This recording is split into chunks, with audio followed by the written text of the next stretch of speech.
The following presentation of the Montymans Meditorials is brought to you by Kurt and Debbie Palmer, Roger McDermott and KHLT Recovery Broadcasting. To subscribe to this as well as any of our recovery shows, visit our website at take12radio.com. And now, here's the Montyman with this week's Meditorial. Well, greetings family, and welcome to this episode of the Montymans Meditorial. This one I've entitled, A Broken Moral Compass.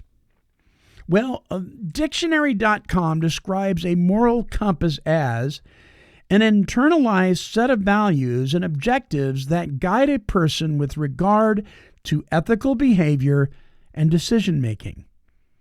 Let's unpack that for a minute. An internal set of values and objectives. What exactly are our values? Well, many of us were raised with values that helped us to set healthy boundaries, that acted as the guardrails in our lives, that kept us on the narrow path of successes. Some of these were pretty basic and surely God-directed, such as, you don't lie, cheat, or steal your way through life. We opened the door for a lady when getting in and out of a room or automobile and said, yes, sir, and yes, ma'am, when addressed by our elders. We were taught to respect the institution of marriage and didn't shack up with one another beforehand. And we certainly took the sanctity of life much more seriously than we do today.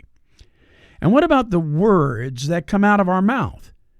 We did not use profane speech to make a point or to describe someone we disagreed with. I mean, when did our moral compass go so cattywampus? Is the blame to be placed on social media, the politicians, the press, our educational system, our unfortunate experiences growing up? No, I think not. I mean, certainly all these entities and more have done their part in contributing to a broken moral compass, but I honestly believe that the cause may very well lie deeper. Perhaps we lived by healthy boundaries of morality simply because it was proper and right. But did we truly have the deep conviction of the same? Or were we simply mimicking others in order to be accepted?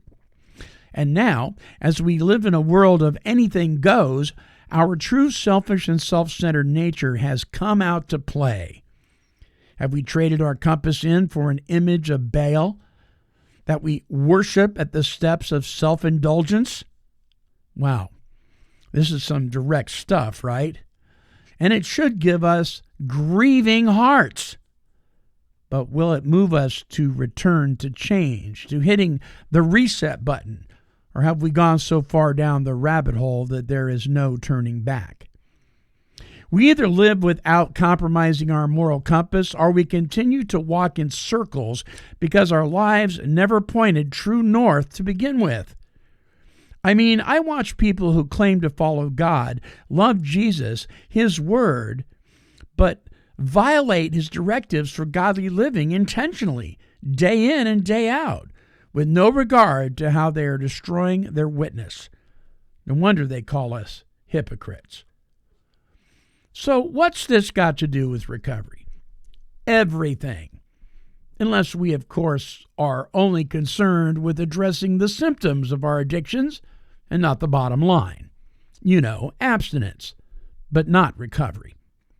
Now, before you delete me from your smartphone or social media app, let me just say that this is a level playing field. I have fallen away short of the lining up with my moral compass, so I get it.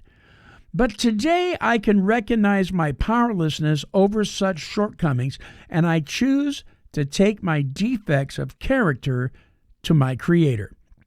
It's a daily practice, really, which includes the application and implementation of this sacred text. It comes from 2 Chronicles 7:14. That I have personalized to better apply it to my life.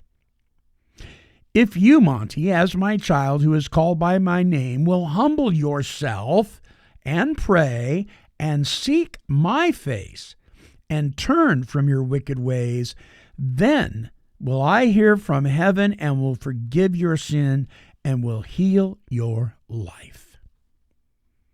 When I live in this directive, my moral compass resets and points to His will with clear directives on the path that I am to walk. What about you? It's something to think about. Until our next broadcast, this is the Montyman, and I am wishing God's perfect serenity for you.